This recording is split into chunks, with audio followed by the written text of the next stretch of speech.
உணவுகள் என்பது உடல் உறுப்புகளை பாதிக்காமல் இருக்க வேண்டும்.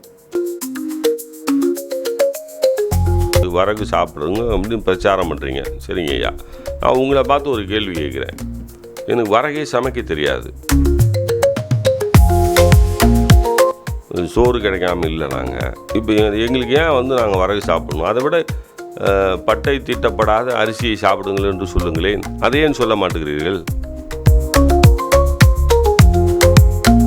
கேரளாவுக்கு போங்க.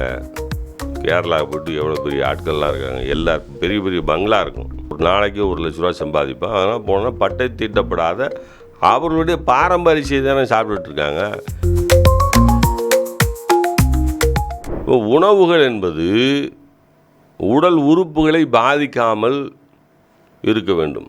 ஒரு இதயம் பார்த்திங்கன்னா அதனுடைய பயன்பாட்டு தன்மை 120 ஆண்டுகளிலிருந்து 150 ஆண்டுகள் இதயம் வேலை செய்து கொண்டே இருக்கும்.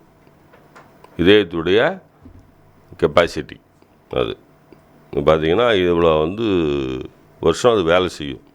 அதை சீக்கிரமாக கெடுத்துக்கிறதா இல்லை அத்தனை வருஷம் வேலை செய்கிறதாங்கிறது உங்கள்கிட்ட தான் இருக்குது. அப்போ உங்களுடைய எண்ணங்கள் நன்றாக இருக்க வேண்டும். உங்களுடைய எண்ணங்கள் நன்றாக இருக்க வேண்டும். இதெல்லாம் ஒன்றும் இல்லை. போய் வரகு சாப்பிடுன்னு சொல்கிறாங்க. சரி சாப்பிடு, வரகு சாப்பிடுங்க அப்படின்னு பிரச்சாரம் பண்ணுறீங்க. சரிங்க ஐயா, நான் உங்களை பார்த்து ஒரு கேள்வி கேட்குறேன். எனக்கு வரகே சமைக்க தெரியாது. நான் சென்னையில் பிறந்தவன். எனக்கு வரகு பார்த்தது கூட இல்லை. நான் எனக்கு இப்போ பஞ்சம் ஒன்றும் இல்லை. ஏன்னா அரிசி கிடைக்காம இல்லை, சோறு கிடைக்காம இல்லை. நாங்கள் இப்போ எங்களுக்கு ஏன் நாங்கள் வரகு சாப்பிடணும்? அதை விட பட்டை தீட்டப்படாத அரிசியை சாப்பிடுங்கள் என்று சொல்லுங்களேன். அதை ஏன் சொல்ல மாட்டேங்கிறீர்கள்? அந்த காலத்தில் நெல் அரைக்கிறதுக்கு இயந்திரம் கிடையாதுங்க. அதனால் கைக்குத்தல் அரிசி சாப்பிட்டோம். எல்லோரும் கைக்குத்தல் அரிசி தான். எல்லா வீடுகளிலும் நெல்லை அவித்து அப்படியே காய போட்டு அப்புறம் உரலில் போட்டு இடிப்பாங்க. என்ன அன்னன்னைக்கு தேவையானது அன்னன்னைக்கு இடித்து சாப்பிட்டுக்குவாங்க. அப்புறம் இயந்திரம் வந்துச்சு, நெல் அரைச்சோம். இப்போ பட்டையை தீட்டிட்டீங்க. கேரளாவுக்கு போங்க.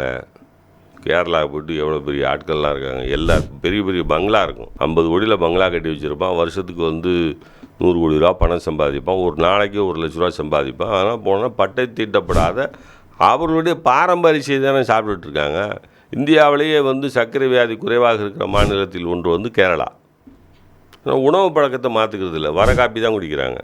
பிளாக் டீ, பால் ஊற்றி அங்கே டீ குடிக்கிறது இல்லை. அதுவும் அந்த மாநிலம் இயற்கையில் சூழ்ந்த மாநிலம் வேறு. மீன்கள் தான் அதிகமாக சாப்பிடுகிறார்கள்.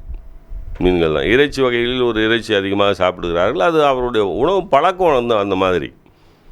இங்கே ஏன் எங்களுக்கு தெரியாத விஷயத்தெல்லாம் சொல்லி எங்கள் உயிரை வாங்குறீங்க? உங்களுக்கு துட்டு கொடுக்குறாங்கிறதுக்காக கம்பெனிக்காரன் நீங்கள் எது வேணால் பேசிட்டு போயிடலாமா?